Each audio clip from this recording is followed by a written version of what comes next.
Hey guys, welcome back to my channel. In today's video, we are gonna make some weird, old-timey food. All right, if you're new here, hello, I'm Claire, welcome. Come on in, make yourselves comfortable. Do you like food from the 1950s? I don't know, maybe you do. I've had some good ones, I've had some bad ones, and today I'm really excited to share this with you because I have a brand new vintage cookbook that, well, not brand new, you know what I mean. It's old, but it's new to me. I got it at the thrift shop, and it is from 1953, and its previous edition was from 1942. I love a score like this. This is the Modern Family Cookbook by Meta Given. Now, this isn't my first rodeo with these types of videos, so if you love vintage style cooking and you want to see some of the weird stuff I've made my family try, definitely check out the playlist. I'm gonna leave it for you down below. Now you guys, this book is a treasure because my other book that I have cooked out of is the Better Homes and Gardens cookbook, but this has like all sorts of other information about how to be the best homemaker, which is hilarious to read. Makes me proud of all the progress that we've, you know, had so far in the world since then, but it is also funny and interesting to read. And just to give you a small sample, Mrs. Homemaker, this book is written for you. In full appreciation of your problems of running a home. These problems would challenge a psychologist, an expert on child training, an interior decorator, a skilled seamstress, or a trained nurse. In addition, your problems demand nutritional knowledge and cooking skill for their solution. Unless you belong to the 10% whose budget is not strictly limited, you are daily faced with the necessity of budgeting the income of one average husband, a problem to stagger any financier. So that little excerpt should give you the vibe. And there are lots of interesting recipes in here, but today, you guys, spaghetti souffle with creamed ham. Now I love a souffle, light, delicate, delicious, but why would we put pasta in there? That's wild. And also creamed ham, that's crazy. We're gonna try this. I kind of think it could be delicious though, but it could also be terrible. So let's get going. One thing I really like about this book actually, other than the fact that there's like 1,000 recipes in it, it will tell you to use other reference recipes. So here we have a white sauce, and it says recipe number 919 is the white sauce. So it references like lots of different recipes that you can use together, which I think are great.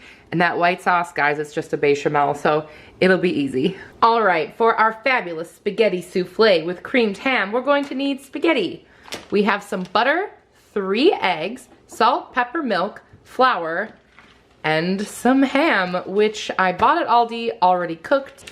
All right, I have my pasta water boiling or getting ready to boil, and while we're waiting for that, the instructions do say that the eggs need to be separated between whites and yolks, so we're gonna do that.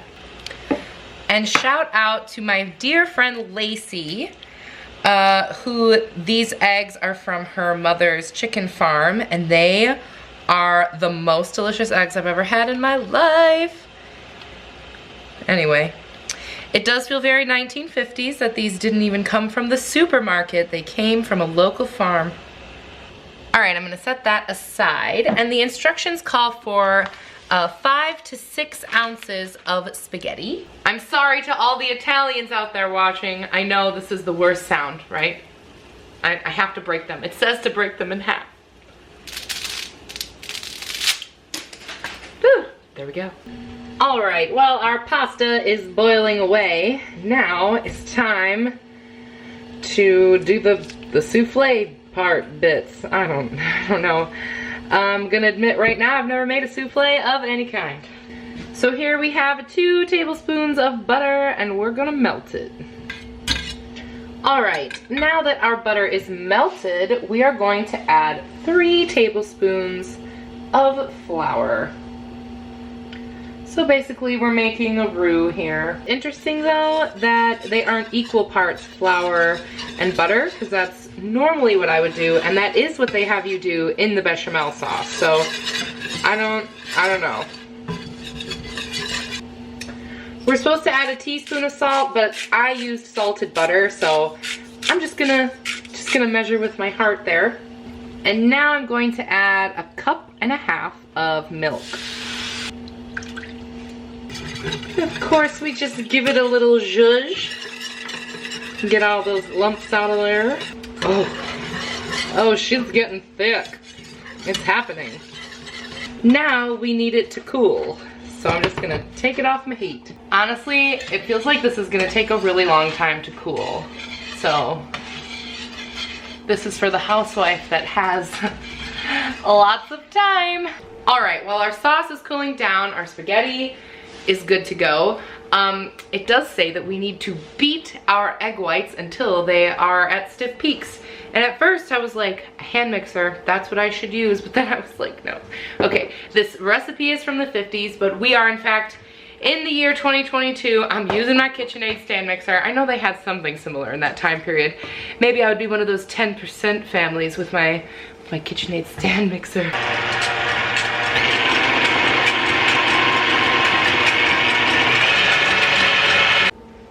All right, I would say those are some stiff egg whites. Yeah. There we go, perfect. We are going to stir in the yolks. Honestly, this smells so good. Like, I would put like a sauce like this with those beautiful yolks on like literally anything. I love a yolk. We're also supposed to add a dash of pepper at this point too. Wow, such spices. All right, now we are going to fold in our spaghetti. Just fold it on in. Does anybody get my reference?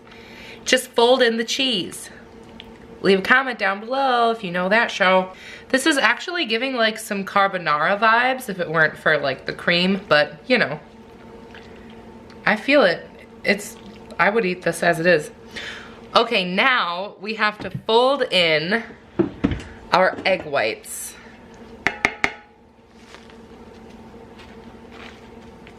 And here we want to be just, you know, a little bit careful.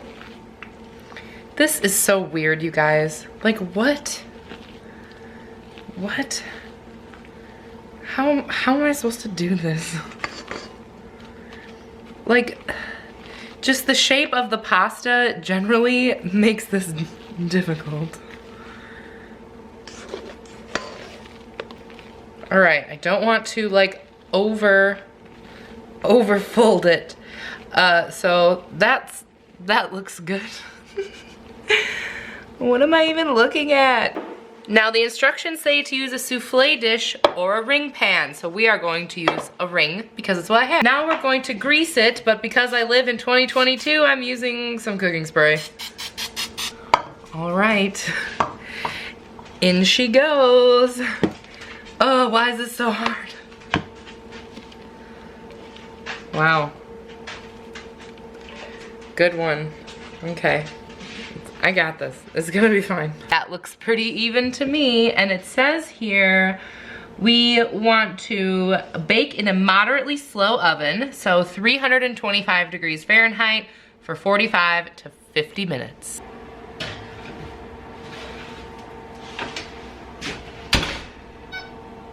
All right, while that's in the oven, I'm gonna go ahead and get going on the creamed ham.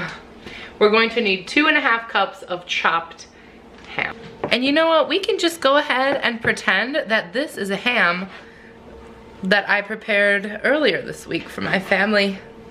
It does not actually say like what size to chop it into, but I'm assuming, you know, I don't know, just like little bits. All right, 2.5 cups of ham.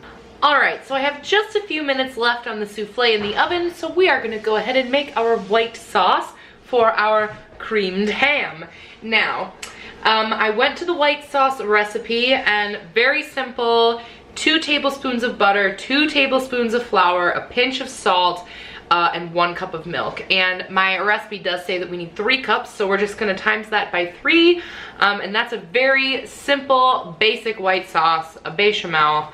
I have used this sauce as the basis for gravy and pasta sauces and all sorts of stuff. So it is it a mother sauce? Is that what it's called? I don't know. If it is, it would be perfect for this situation because I am indeed a mother. All right, so we've got 6 tablespoons of butter, and I did use salted butter again. I hate unsalted butter. I know you're supposed to use it for things, but I never do. I think everything, basically all things are better if they're a little saltier. I stand by that. Fight me.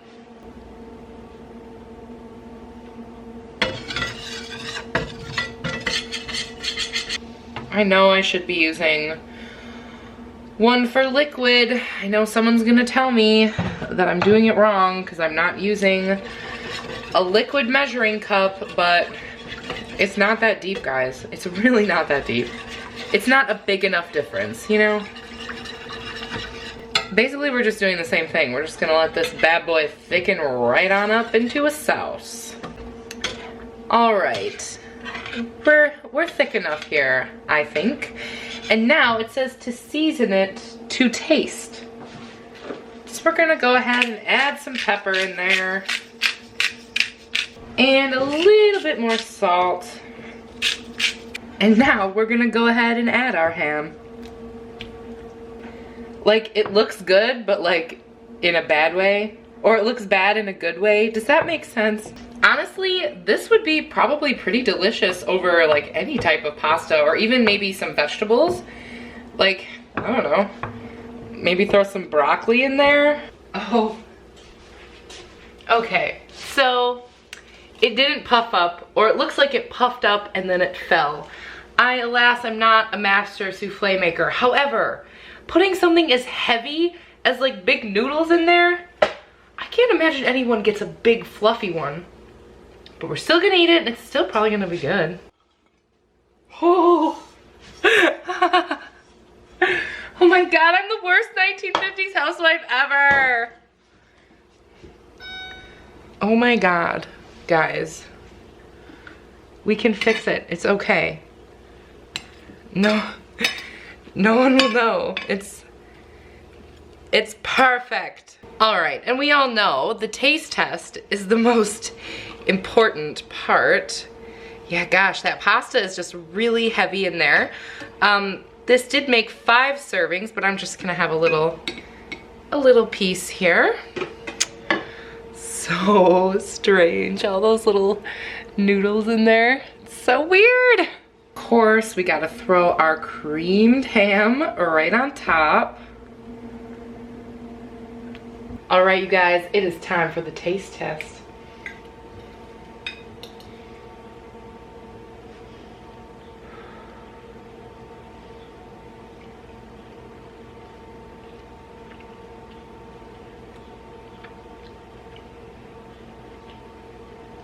It's very interesting. It's very different.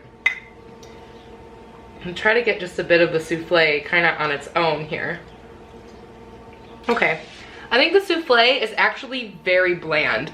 Like, pasta by itself like doesn't have hardly any flavor. We hardly seasoned that at all. And the egg doesn't really come through like very strongly. Like, you can tell it's there, but there really is not a lot of flavor there. It might as well be just pasta or like a biscuit or something, you know? It's actually overwhelmingly ham. It is a ham flavored dish, which isn't bad, you know? I think maybe if we'd have gotten a little more height, a little more air in the souffle, it would at least give us like another texture to work with. But as I said, I'm not a souffle baker. I tried my hardest. If I were to do this again, I would just skip the souffle part, make some noodles, and definitely the creamed ham. Totally delicious. I would put that on all sorts of things. But now we gotta get Gianni here to see what he thinks. All right, Desmond also wanted to give this a try too, so yeah.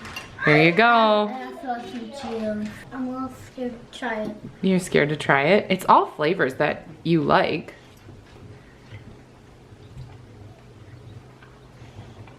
I'm not gonna do what Daddy just did. You like it? I'm gonna taste a little bit. It's pretty good. Kind of tastes like a Hot Pocket. A Hot Pocket? Yeah.